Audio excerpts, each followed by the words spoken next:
Bonjour peuple congolais, nandi wala bino Christian Bola bien maman ma peuple mon cause peuple souverain. Donc toye lelo pona koloba makambo o etali société civile. Toye pona to laksa bino que société civile ezalaka na lien makasi na ba parti politique. Bien que on parle de la société civile, to laksa bino en société civile elingi koloba nini. Et voilà un peu donc parti politique et lobby nini, société civile et lobby nini, opposition donc tout le bas aussi et lobby et anime. Donc c'est à dire bande konangai batumi ba ça confusion puisque ah mutona za muta société civile. Mais société civile bande konangai et touchaka na politique. Et touchaka na politique à mboka parce que beaucoup travaillent dans les vidités. Société civile donc ezali un groupement. Il y a ba force vive ya mboka et puis batouana ba travailler dans les vidités mais bazana ba vision na bango contrairement à vision à parti politique. Donc rapidement côté la bino définition puisque tu es ko parler mingi na société civile et lien nango est-ce que société civile a un lien, est-ce que société civile a un lien na ba parti politique ou société civile est indépendante. À mon avis, à mon humble avis, société civile est indépendante. Ils ont un lien dans le parti politique. Puisque société civile, ils ont un terme générique. Il faut au côté de la carte. Ils ont global, il faut au côté de la carte. Société civile est le bini. Et puis parti politique est le bini. La vision dans les andérini. Et tout expliquer, nous la plateforme minée où ils ont na Congo, na première république, na deuxième république surtout période de transition, n'engue la plateforme là et koufaki puisque va vision et kokanakiti. Donc donc la définition de la société civile, est-ce que la société civile est un lien nini na parti politique? Donc c'est ça la question. Donc si quoi donc tout le bas société civile est opposée de la société politique. D'après définition à ONU, toujours qui définition à ONU. D'après définition de l'ONU, la société civile désigne l'ensemble des associations à caractère non gouvernemental et à but non lucratif. Caractère non gouvernemental, c'est-à-dire qu'ils dépendent du gouvernement, les partis politiques dépendent de bango moko. Et puis, ils poursuivre la mission de bango, ils ont gain matériel. Donc, ils ont gain moko, donc il y a société, il y a aider. Il y a faire avancer la société. Il s'agit donc de l'auto-organisation de la société, en dehors de tout cadre institutionnel, administratif ou commercial. Donc, si vous signe ni la société civile ezali na eloko songolo pakala. Et puis, la société civile, tu es ONG, association ONG, association ONG, donc fondation. Donc, il y a une société civile. Ils ont aussi syndicat peut être société civile. Donc, ordre des avocats, ordre de médecins, de kinésithérapeutes, etc. Ordre de maman maraîchère, donc ordre de boué. Donc, ça dit, l'association, il y a donc pour défendre cause moko ya bino. Na niveau, il y a un groupement na bino vis-à-vis na institution à l'État. Puisque l'État a subventionné Binoté, l'État a occupé corporation la Binoté de Essengel, mais na Bino bo arracher, bo travailler vraiment ma casse pour na bo arracher loko bo ezanga ki loko bo mi bekopé et couvrir Bino. Voilà. Donc existence de la société civile, batona so ba réclamaka. Hein, ba réclamaka, ba tambolaka, ba salaka ba démarche, mais pour na koyeba ke loko ezali société civile ou eza parti politique. Donc, différence, il y a signe ezali. Puisque la société civile, pour l'existence de la société civile, il faut passer à la pétition, il faut passer à la grève, il faut passer à la manifestation. Pétition, grève, manifestation, il y a signe où la société civile. Donc, supposons que maman, maman maraîchère, voilà. Baza association na bango donc ezali ekoyi pe kokota na société civile enseignant osala pe association bango pe kokota na société civile d'où maintenant soki droit mosusu ya bango ezali respecté te ou ezali te et que bango osala démarche et que institution politique donc l'état aza ko pekisa ko reconnaître monter donc ça la pétition ba ko soumettre ce que problème est que na peuple na voix ya ba pétition pour ba recueillir ba signature na bango ba volonté na bango après quand même pédagogie moi enseignement pour expliquer batouana d'où ce que pour batouana base à la paix côté na bino bo buna ensemble ba ça ba manifestation ba senga peu ba manifestation pour na ba tambola na balabala l'état ndima boya mais ba tambola pour na ba voix na bango na ba idée na bango et ba la population et puis bah ça la rappelle bah grève c'est-à-dire bah fonctionnaire et ça bah syndicat va fonctionner puis va fonctionner bah au foot à bangoté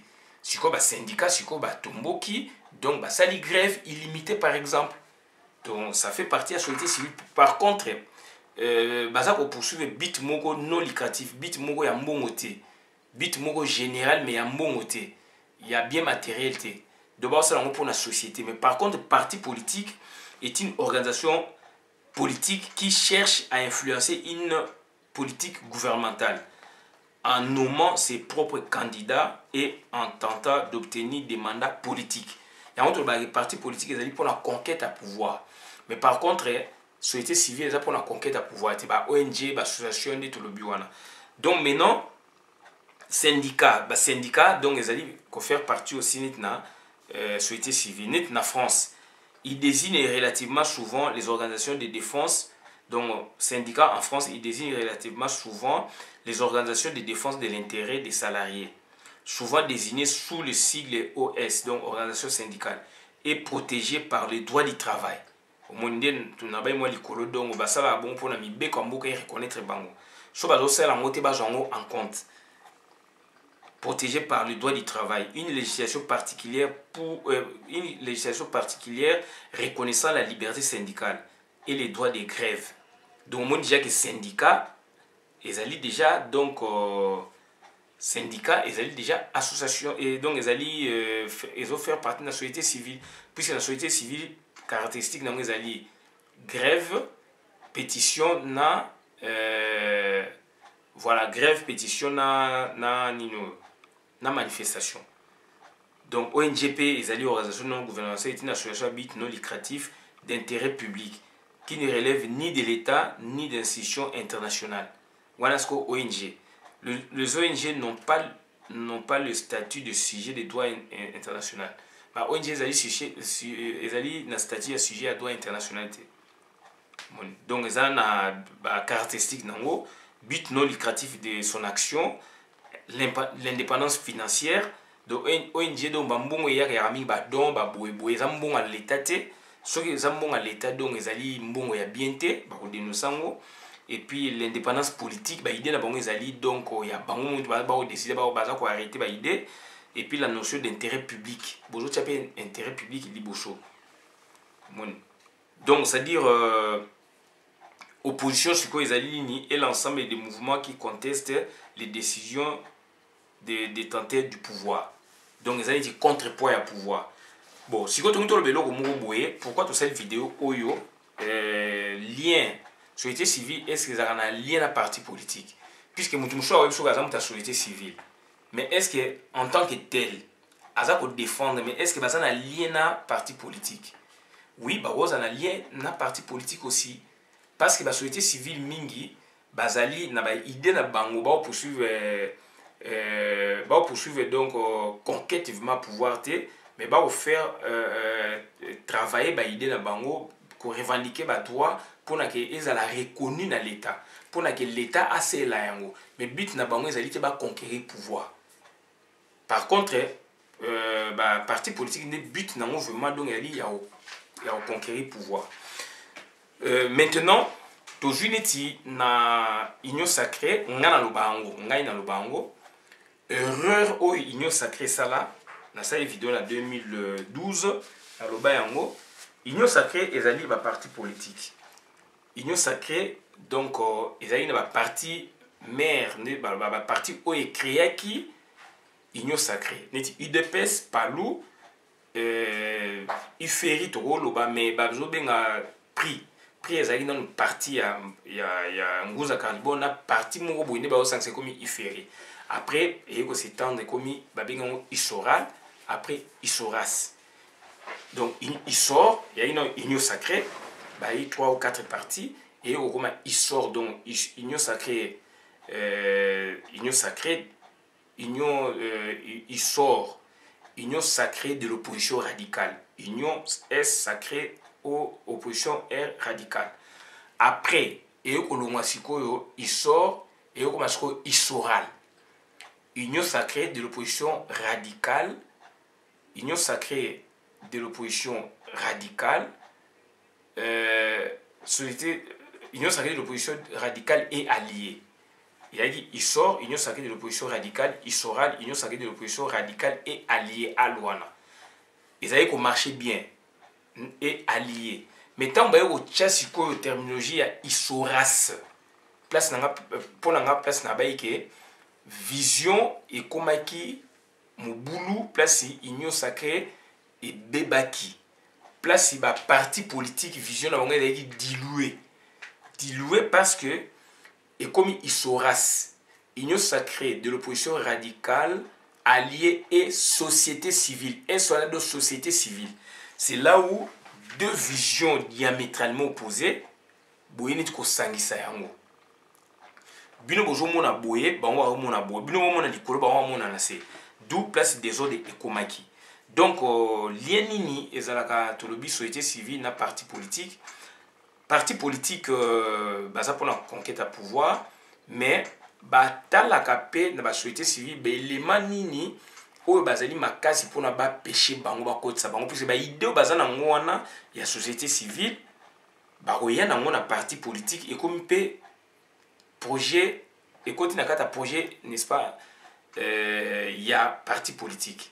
Tokopesa bino ndingisa neti na période ya conférence nationale souveraine na baforum ndenge wana place mitu ya bana ya mboka eninganaka na forum ndenge wana place batu nyonso babima ba parti politique pe bimaka ba société civile bimaka ya songolo pakala d'où batu neti ba personnalité politique neti Pierre Lumbi o lelo azali na Rasop ye toujours Valentin Moubaki o lelo azali na UDPS toujours Martin Fayulu o lelo azali mokonzi ya SID. Pour ne citer que les trois là, bazali batu oyo ba utaki origine bango ezalaki donc banani batu ya société civile. Société civile tu peux une explication donc ezali quoi ba ONG ba boy ba o défendre ba projet moko boy. But na bango bazo kota na ba forum wana pour faire évoluer les choses. Baza ko luka pouvoir mais autrement. Baza pe ko luka pouvoir mais autrement. Mais pas na vision ya ba parti politique.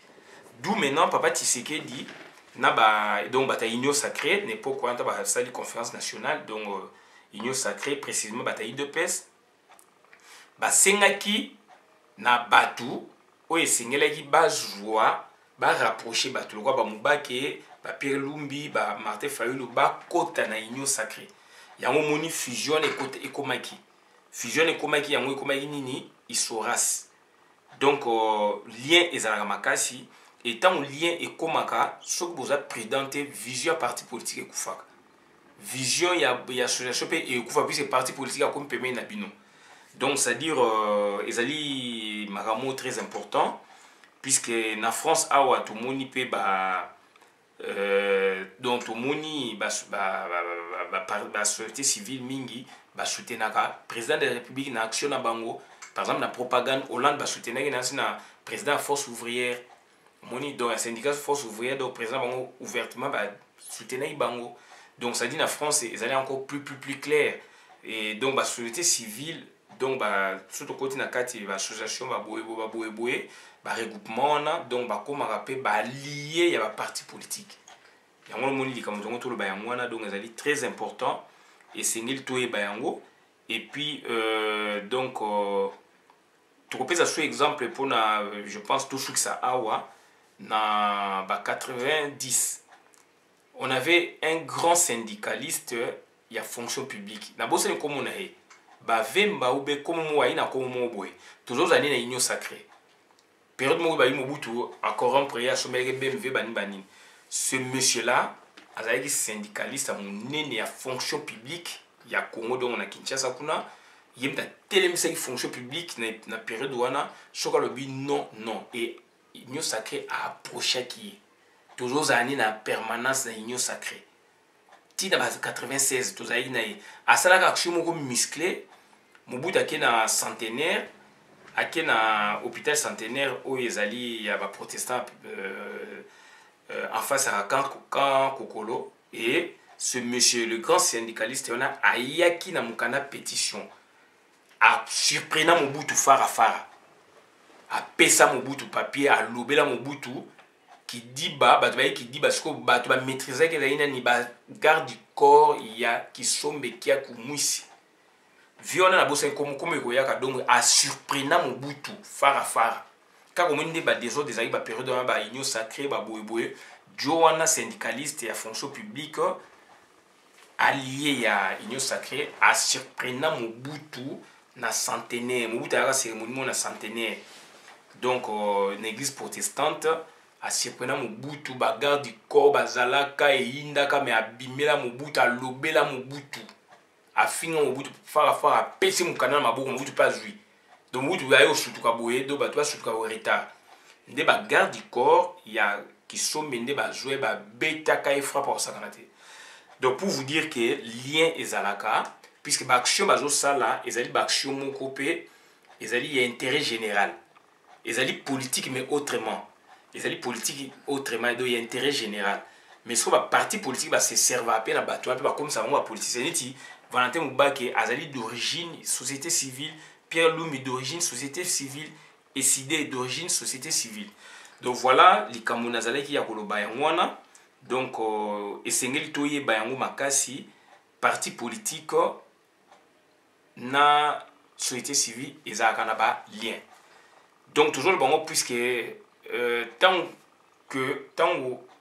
parti politique ezako se servir na ba syndicat o ba action syndicale ezalaka makasi donc parti politique ekoma makasi yango le parti politique mingi e mataki ou e mataka à partir ba lien on union sacrée makasi puisque ba syndicaliste on a nyonso donc ça dit ba syndicaliste et puis société civile presque nyonso bazalaki et pas naïe puisque la société civile a des positions basali action basali association na bango babani ko travailler mais a deux tendances soit vous avez tendance bokei côté parti politique ou plateforme politique bokei na sens ya objet wana ezali conquête à pouvoir soit bokei aussi na parti politique mais na ezala trois positions bokei ce qu'on a tendance à majorité présidentielle bokei pe aussi la politique mais ce qu'on a côté à majorité par exemple qui na côté ya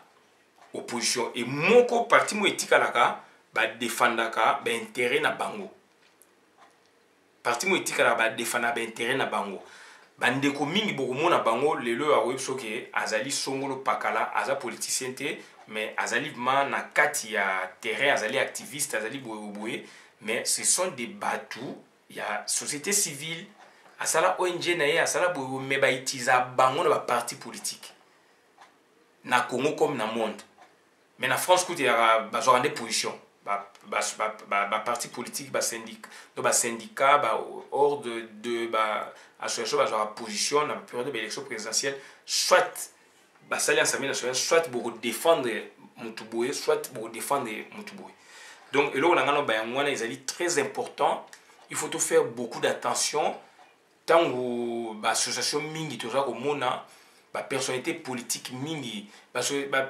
personnalité associative mingi tout ça comme mona baza ko agir baza ko loba baza ko jola proposition bandeko na ngai mingi ezali ba parti politique muteza ko tinda bango mais bango ba batami donc ba action musu ezaka ndenge wana ba parti politique a minene na monde ba utilisation ko ba association de société civile ba agir na terrain wana mais ye azali sima abatami donc eloko wana ezali qui très important pour toute la population donc okoya ko se tromper lobi ndeko na cible obi azali azali mutation azali mutation société civile mais société civile est un mot générique il faut que kota na kati société civile neza nini tendance nezali nini est-ce que azali na tendance ya majorité mouvance présidentielle ou majorité présidentielle ou soit azali na tendance ya opposition soit atikali na tendance oyaye azali neti entre guillemets neutre. Donc ba association mingi lelo yo na mboka na biso ezali ko orienter puis ko désorienter ba parti politique parce que ba parti politique pe zangi ba idéal ou ba idéo douce ko ba ko recourir na ba association dans la société civile alors vision ce que place on a ezara démarquer bebaka tout monde on est isoras tant comme isoras union sacrée et ali bien isoral et ali bien comme isoras union sacrée de l'opposition radicale et société civile et alliée place donc masole koufi boza la vision mon côté donc bandi ko na ngai et là on a également le ngwana na suki awa merci pour la vidéo maintenant boka bolo